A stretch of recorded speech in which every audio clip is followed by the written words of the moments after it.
Você diz que o seu propósito é compartilhar conhecimento e sabedoria para a gente viver num mundo com mais consciência, propósito e significado. Esse é o seu propósito hoje, tá bom. Mas que é um marco muito antes de ter esse propósito. Que pergunta boa, pergunta profunda. Adoro perguntas profundas. Acho que antes de ter o propósito, o Marco é o filho da Cristina, que é uma professora de escola pública, filho de outro Marco também, que é um comerciante, irmão da Thaís, da Juliana, namorado da Letícia. Então, o Marco é esse cara, família, sabe? E tem até um lado meu que eu falo pouco, que é o Júnior, porque eu sou Júnior. Porque teu pai chama Marco Meu pai também. é Marco também. E na minha casa eu não sou Marco, eu sou Júnior.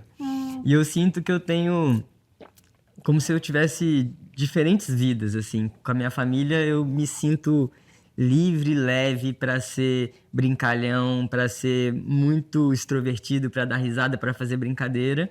Mas na vida, com o tempo, o Marco foi sendo aquele cara durão, aquele cara mais egocêntrico, mais arrogante, sabe? E com o tempo e com muito autoconhecimento, eu busquei fazer o encontro entre o Marco e o Júnior para entender o que eu podia trazer de bom de cada um dos dois. Então, o Marco hoje eu gosto de estar na praia, jogar futevôlei, ficar com meus amigos, passear com a minha cachorra, ficar em paz com a minha namorada. Eu gosto de ler, eu gosto de meditar, eu gosto de escrever, eu gosto de aprender, eu gosto de ter boas conversas, como a gente está tendo aqui. Então, eu gosto de muita coisa e eu acredito muito que o autoconhecimento, ele não é uma linha de chegada, sabe? Às vezes a gente fala assim, eu quero me conhecer mais. Mas me conhecer mais não é uma tarefa que você dá um check, é um estilo de vida, é um modo de viver onde diariamente a gente precisa tirar um tempinho para olhar para dentro, para se conhecer, se conectar, porque a partir do momento que você acha que você já se conhece, você para de se olhar, e quando você para de se olhar é muito fácil se perder. Parece fácil, né, gente? Tirar um momento do seu dia para se olhar não é fácil, mas é super possível e ele mesmo vai provar isso.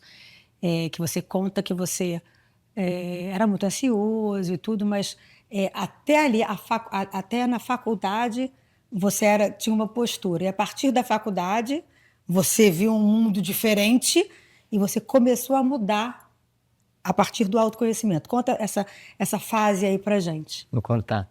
Eu costumo dizer nas minhas palestras que a minha mãe, ela fazia educação positiva comigo. Sabe essa educação positiva que tá na moda hoje? Sim. Na internet, que as pessoas falam assim, você prefere levar o lixo lá fora agora ou mais tarde? A minha mãe fazia essa educação positiva comigo. Quando eu fui fazer faculdade, ela falou assim, filho, você tem 4 opções. Você quer ser médico, advogado, engenheiro ou você quer ser deserdado? Aí eu fiquei assim, pronto. Eu acho que eu vou ser engenheiro, né? Para não ser deserdado. Então, eu costumo dizer que tudo que a gente faz na vida tem um propósito. Só que muitas vezes a gente não está consciente desse propósito. Quando eu escolhi fazer engenharia, foi uma fase da minha vida que até aquele momento eu nunca tinha olhado para dentro para me questionar quem eu era, o que eu gostava, qual caminho da vida eu queria seguir. Você deixava a vida te levar. Exato. Sempre no piloto automático. Como é muito fácil a maioria das pessoas caírem hoje, né, nessa armadilha. E aí eu escolhi fazer engenharia, que era algo que não tinha tanto a ver comigo, ou que eu não estava consciente do porquê eu estava fazendo aquilo.